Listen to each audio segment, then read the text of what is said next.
আরে কালুয়া, এবারকে নির্বাচনে আগের যা প্রতিশ্রুতি দিছিলাম সেই একই প্রতিশ্রুতি দিবি।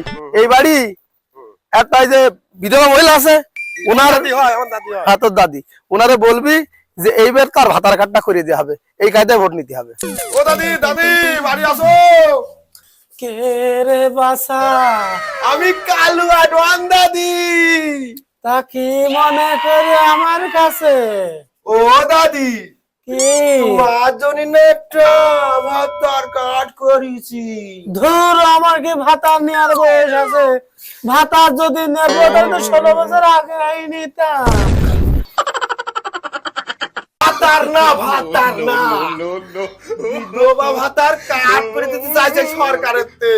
তাতে বুঝো কবি রে, এই বুড়ো বয়সে আরো মোলাম না বুঝে